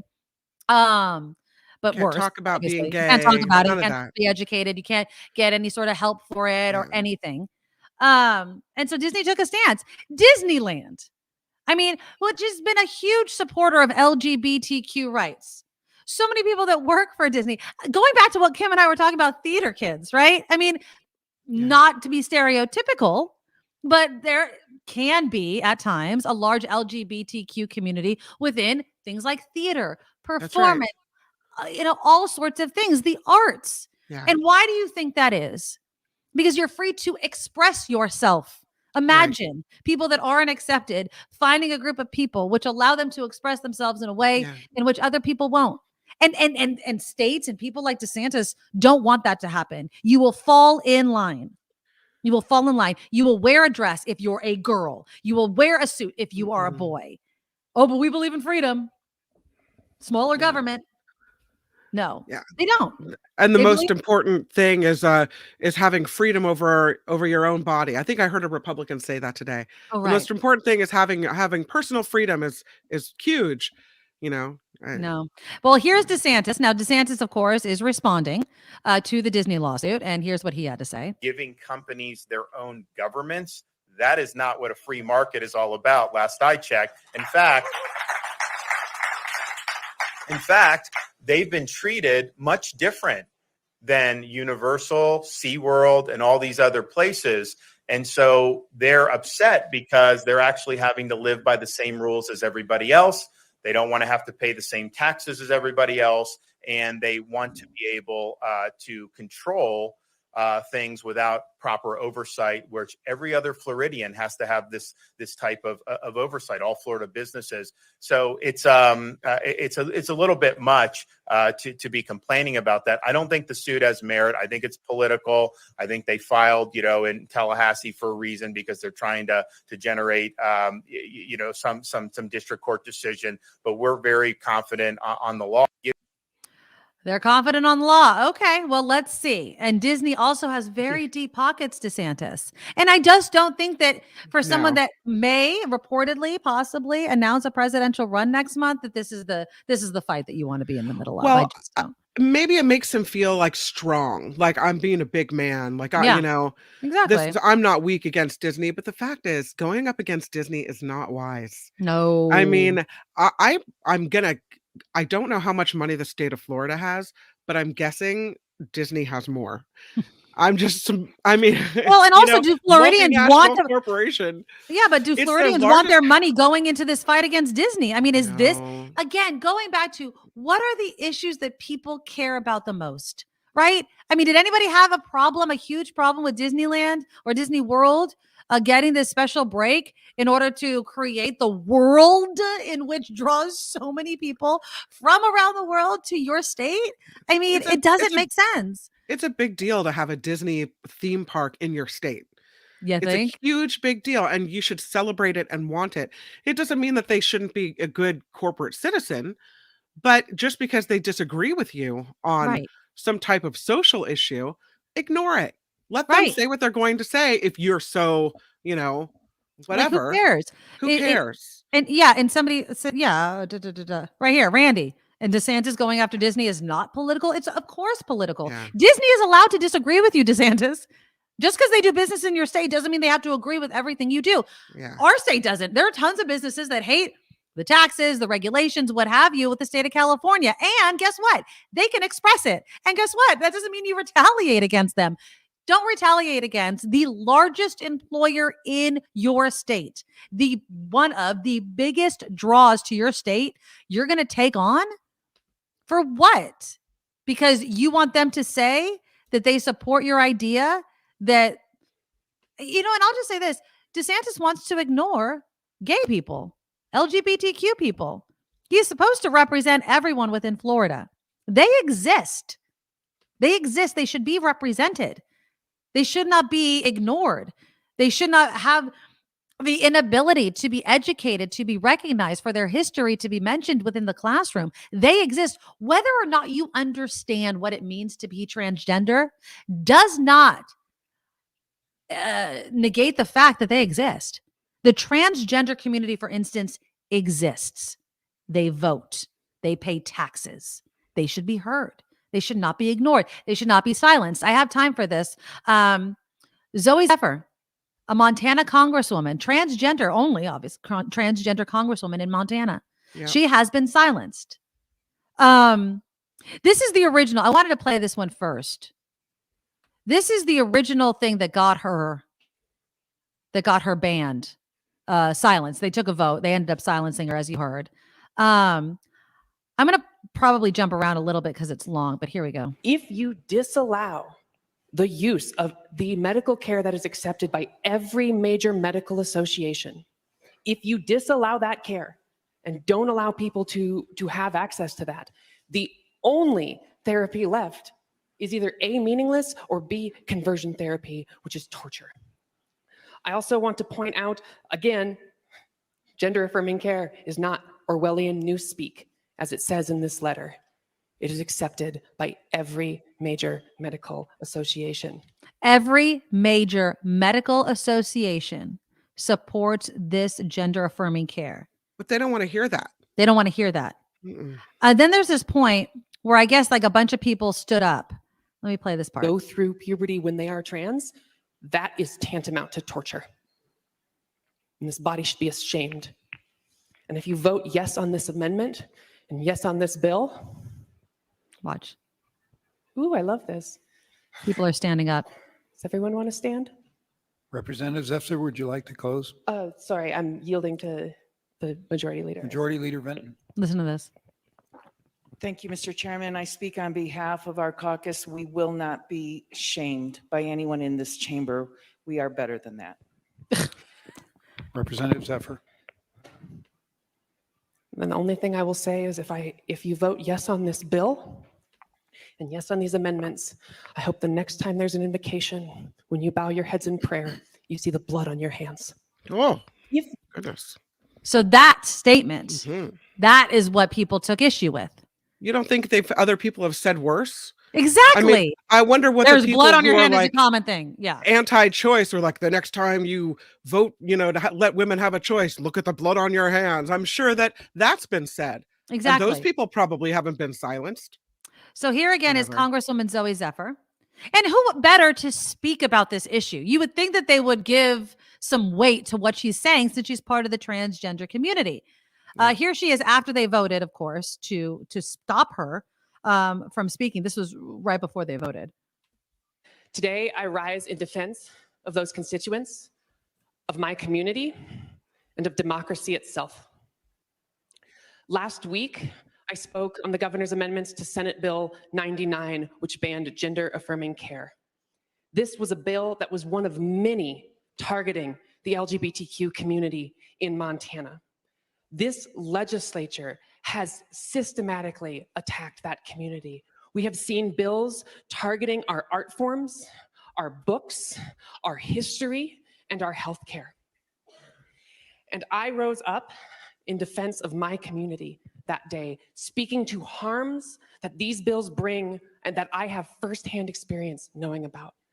I have had friends who have taken their lives because of these bills. I have fielded calls from families in Montana, including one family whose trans teenager attempted to take her life while watching a hearing on one of the anti-trans bills. And in that hearing, our caucus pleaded with the Republican chair of the Judiciary Committee to not allow certain testimony, to keep decorum. And we were told a lot of people have a lot of opinions on these things. So when I rose up and said, there is blood on your hands, I was not being hyperbolic.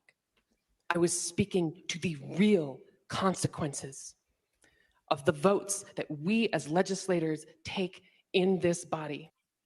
And that's the point. There are consequences. I think that there are politicians who think they're scoring political points to keep their job and not understanding that the world is watching. Kids are watching. These communities are watching, and you are supposed to represent them. They exist.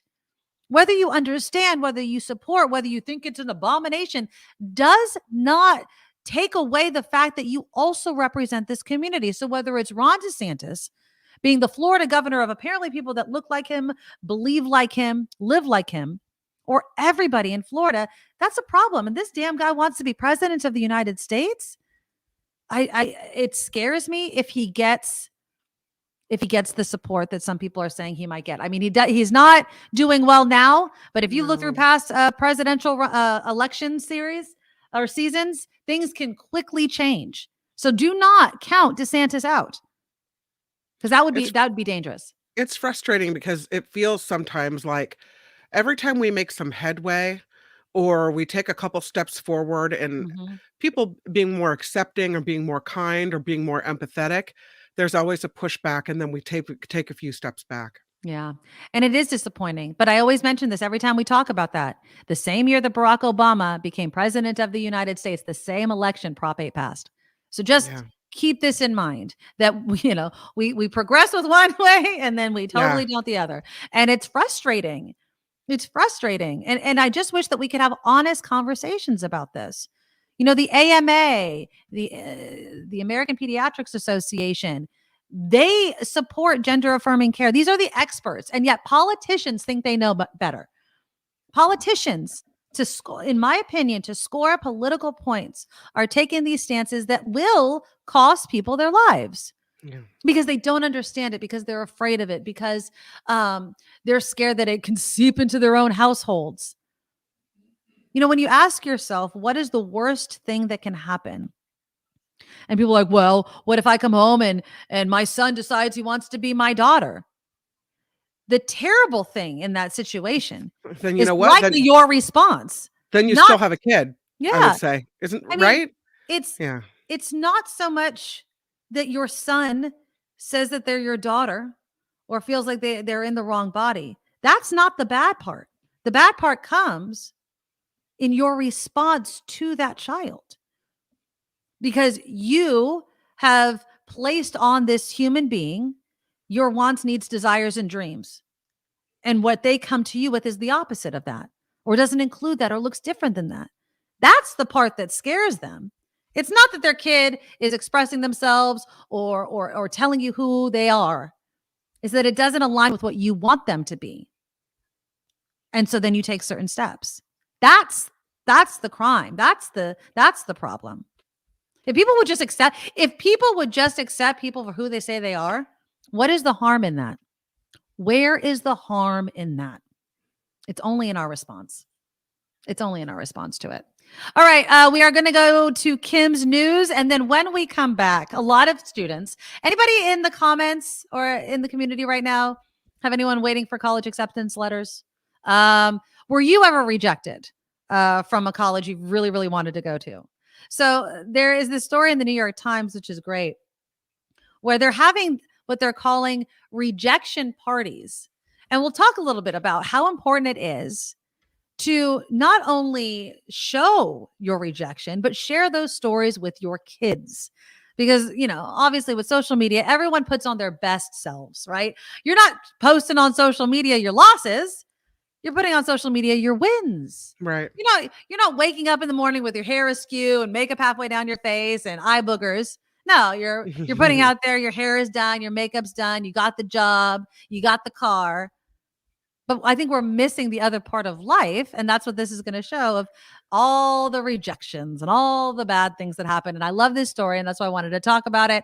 Click that thumbs up button, though, before we go to Kim's news, and we'll talk rejection next. Now, from around the world to up your street, the Nikki Medoro Show presents News Czar Kim McAllister. And this report could be sponsored by you if you've got a business or something you want to publicize and you want to support the show. You can check us out at thenikkimedoroshow.com and email us to talk about sponsorship opportunities at thenikkimedoroshow@gmail.com. Let's start with E. Jean Carroll, because this is underway. The wrapping up of her testimony in her civil battery and defamation trial against former President Trump. The columnist alleges that Trump raped her in a Manhattan department store dressing room in 1996 and then defamed her when he denied years later that he did it by saying she isn't his type. Carroll said she often thinks about whether she should have brought this lawsuit, saying it doesn't feel pleasant to be under threat. She also noted she feels rape is one of the worst things that can happen to a person, and receiving attention for that incident is very difficult for her. The White House says, the president did not really receive a reporter's question in advance of President Biden's news conference alongside the South Korean president on Wednesday. But President Biden was seen with a cheat sheet listing the name of a Los Angeles Times reporter and what appeared to be a pre-written question. The White House says it's common to brief the president on reporters and asking questions and issues that they may ask about. But the actual question, they say he didn't have that. The man accused of leaking classified military documents will remain behind bars for now. During a federal detention hearing today, prosecutors said 21-year-old Massachusetts Air National Guard member Jack Teixeira would flee if released on bond. The judge said he'll make a decision on that matter very soon. And border towns now are bracing for a surge of illegal immigration. About 2 weeks' time, Title 42, the health rule used to expedite deportation, ends, and several thousand migrants are estimated to be waiting in northern Mexico to cross the border. The mayor of El Paso, Texas, says he is planning on declaring a state of emergency as hundreds of migrants are starting to camp out in city streets. In an effort to slow the surge, the Biden administration announced today that plans to open migration centers in Guatemala and Colombia are underway, but Republicans say that's too little and it's too late. here in California, we've got the Air Resources Board approving the locomotive rule. It establishes a firm 2030 timeline for retiring gas and diesel-powered freight and passenger vehicles, replacing them with electric. Among the new rules, railroads must deposit funds into an account every year, depending on the amount of their emissions. That money will help fund the coming transition to zero-emission locomotives. Starting in 2030, locomotives that are more than 23 years old will have to be retired and replaced with ZE engines. Locomotives cannot idle for more than 30 minutes under the new standard. The unanimous vote follows years of lobbying by environmental justice, community, and public health groups as well. And this story now coming in about bullying. A Long Island family is suing the Central Islip School District over the bullying their 13-year-old daughter experienced. A group of girls were allegedly responsible for the bullying that went on for more than a year. Gregory and Antoinette Thomas say they filed a complaint and had 20 meetings with the middle school. The teen's parents have filed a notice of claim, becoming the third family in recent weeks to make the same accusations against the Central Islip School District. The district released a statement saying it undertakes all reasonable measures to safeguard students and promote several anti-bullying initiatives. The question, I guess, is that enough? And I have a video to show you on this story because there's a lawmaker now being accused of hiding Bibles. What? Yes, hiding the Bible. You got to stash those Bibles. Get rid of them. I've got the video. Watch them. Check this out. Let's see if I can play it for you. So you can see, if you can see her walking in. Here she is. And I guess there are Bibles, apparently, all over this room. She's hiding Bibles, an Arizona Democratic state lawmaker, admitting now to hiding Bibles in a House members only lounge. Representative Stephanie Stahl Hamilton was captured on video taking Bibles in the lounge and stashing them under cushions and in a nearby refrigerator. Stahl Hamilton, an ordained minister, told Arizona's Family it was just a little playful commentary on the separation of church and state. But Republican pro temp speaker saying he is still questioning her motives. I mean, I don't I don't hide her. Sticking them here, sticking them there. And the thing is, she is, as I mentioned, she's an ordained minister, right? I mean, but even she thinks they maybe shouldn't be in the lounge. Right. It just seems like a weird thing to do. Obviously she didn't know she was on candid camera. So obviously. Well, you have to know you're on candid camera. I mean, it's the lounge for that. I mean, isn't there cameras in the corner? Yeah, maybe. I don't know. I mean, you should always assume you're on camera. Actually, you should always assume. Yeah, I don't know. I thought that was funny. Caught on video, caught red-handed, stashing the Bibles in the fridge. Stash money, stash candy, stash something. They can't surprises defined. Maybe that's exactly. right. And then the Republicans come in and say, "Where's all the Bibles at?" Where's all the Bibles? There you go. I'm Kim McAllister on the Nikki Medoro Show.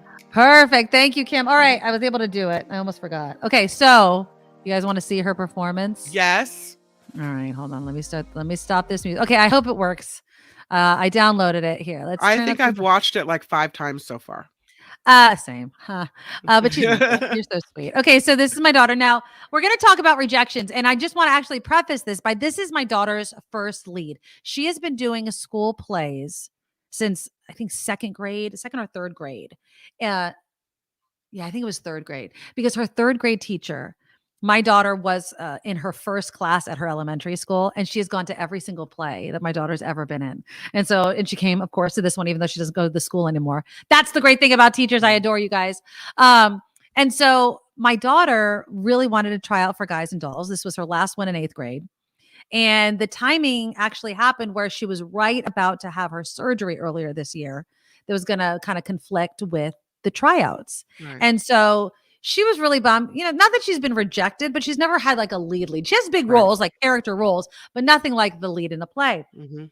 And so I emailed the play teacher. I was like, can she at least just try out, whether it's through phone or maybe, stay after the first day? Because she could go to the first tryout, but she couldn't go to the second. And her teacher or play director was like, absolutely, we totally understand. Mhm. And she wanted Sky Masterson, who is a male role, obviously, and she got it. And so here's my daughter in her first lead role singing Luck Be a Lady. The pickings have been lush, and yet before this evening is over, you might give me the brush.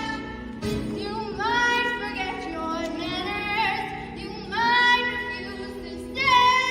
And so the best that I can do is pray. Luck be a lady tonight. Luck be a lady tonight. Luck if you've ever been a lady to begin with. Luck be a lady tonight. Luck let a gentleman see. Luck let a gentleman see. How nicer than you can be. I know the way you treated the guy you've been with. Luck be a lady. A lady wouldn't flirt with strangers. She got a heart, she had a soul. A lady wouldn't make a love because I see I know that my life wasn't wrong. So let's keep the party polite. Let's keep the party polite. Never get out of my sight. Me maybe I'm the fairy, you can do it. Lady, luck be a lady. Luck be a lady. Luck be a lady. Luck be a lady. Doesn't matter, roll the dice.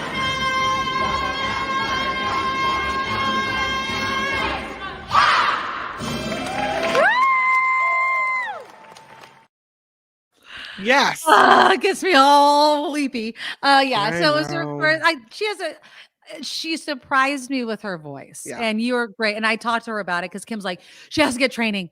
She has to get training because my daughter has 0. She's only done plays. She has no singing lessons, whatever.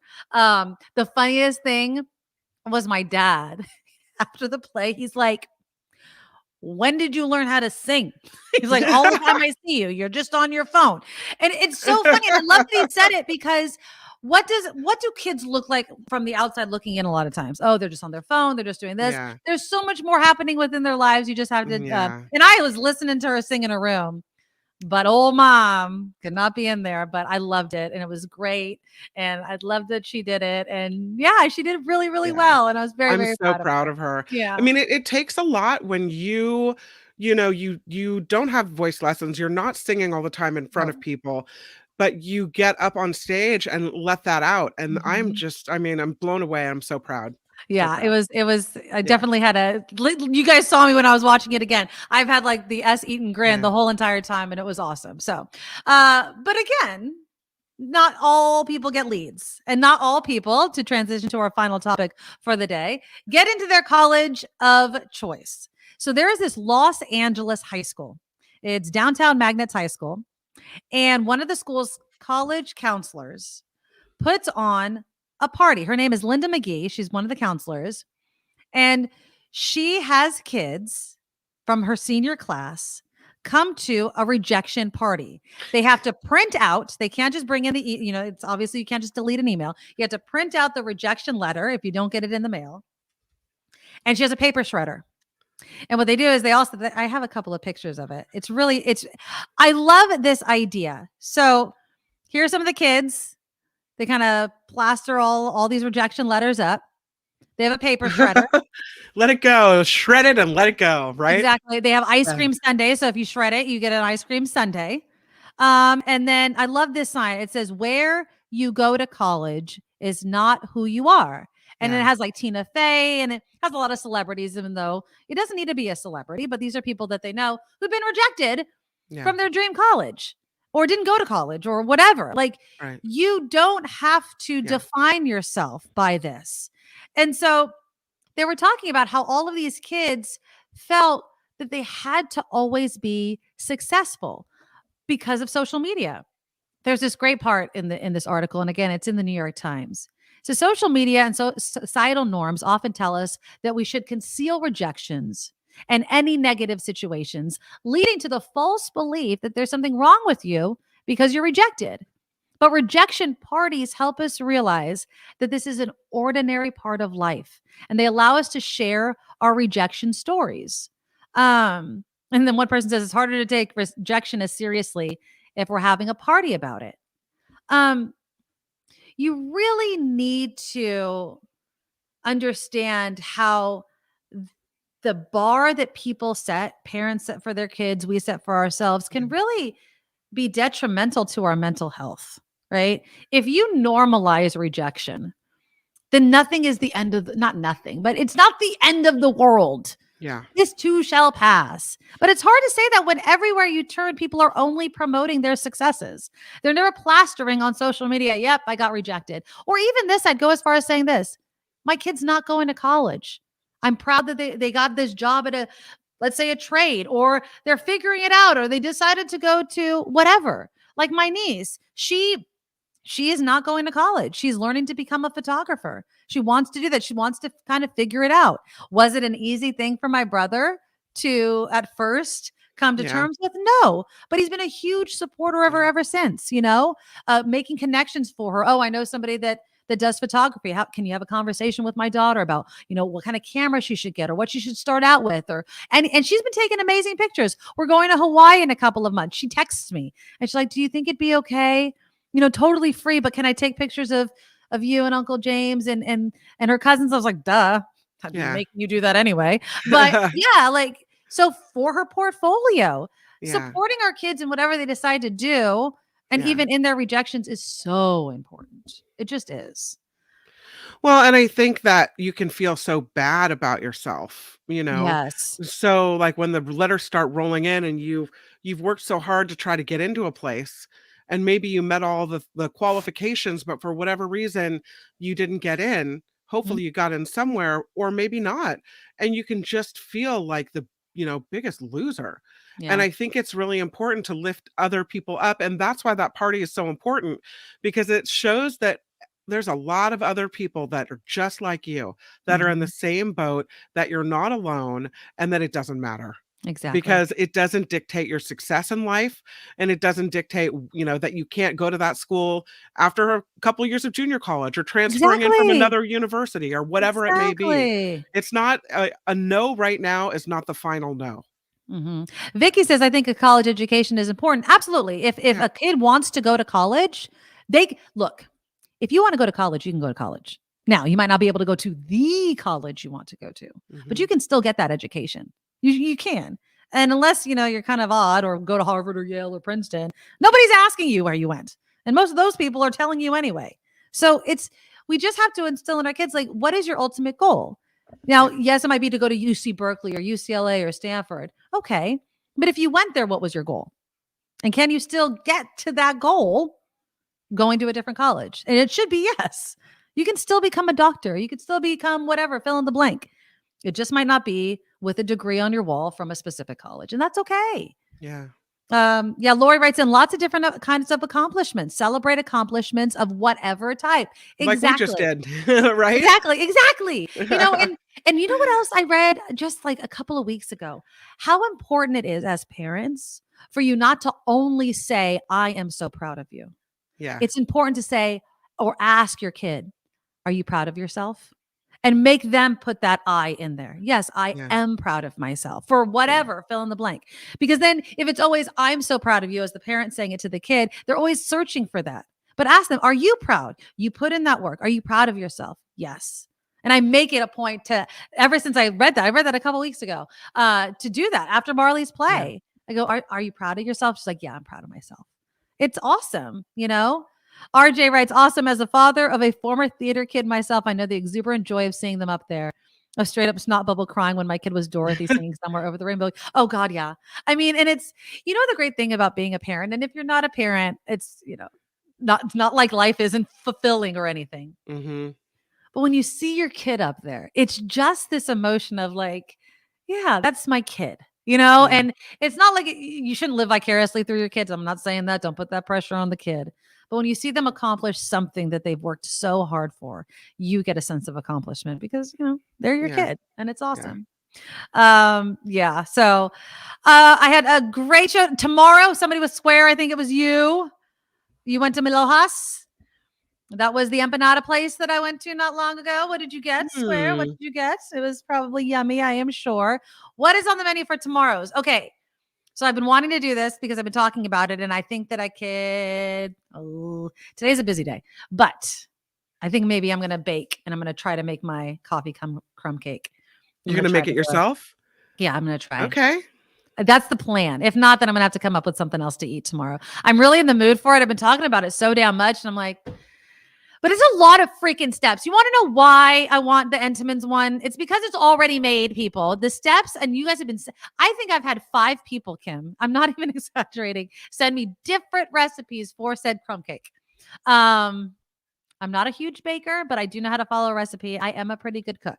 Not to pat myself and break my arm doing it on my back, but I can cook. I can bake. I've never done something like this. I've never tried to make a pastry like this. So I only make the coffee cake from the Krusteaz box or the where you just add water. Yeah. Mix it up. Delicious. Throw the little package of crumbles on the top. Good to go. But this is a cheese-filled coffee crumb cake with crumble on top and powdered sugar and crap. So we'll see. We'll see. Oh, Liz says you mentioned a bakery on Mark's show. That's what you should did. try. This is Della Fattoria. They have been named, I think, the best bakery in the United States by Mashed. The website, the food website Mashed. Della Fattoria, they started as a bakery, and you can see their tray of amazing bread. They have like olive bread and cranberry, So you're gonna go? Good. Are you gonna? You should go and try and find something It's tomorrow. right downtown. It's a great place for lunch as well. But they have these big bread loaves. So maybe I'll go get a loaf of bread today and bring it on the show tomorrow. Or if they have a coffee crumb cake or something like a cheese Danish. I don't know if you like cheese Danish. I don't know if it's that kind of place, but I'll look. It's more of like breads and.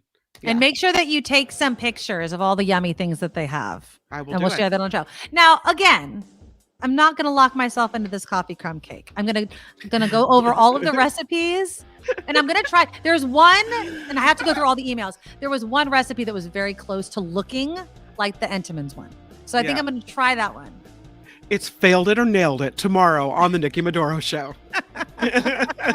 But if not, you guys send me your recommendations. It has to be local to San Jose. Sorry, I'm not driving all the way to Petaluma to have that delicious quinoa salad that Kim has been promising me forever. It's the farro salad at the lunch. The farro salad. There you go. Oh my God, is it good? I know. It looks good. It looks good, but it's too far away. Please click the thumbs up, guys, before the show ends. I really do appreciate it. No one took us up on our offer to come on the show, Kim. I know. I'm kind of disappointed. I'm going to keep it up, though. I think I'm going to try to just remember to put the link on. I brain farted today. You know, the great part of putting the link on the show is that I forgot to send it to Jefferson Graham, and he found it because it's right there. I actually emailed it to him. Oh, did you? Yeah. I'm so dumb. He texted me, I don't have the link, and I'm like, I sent it to him.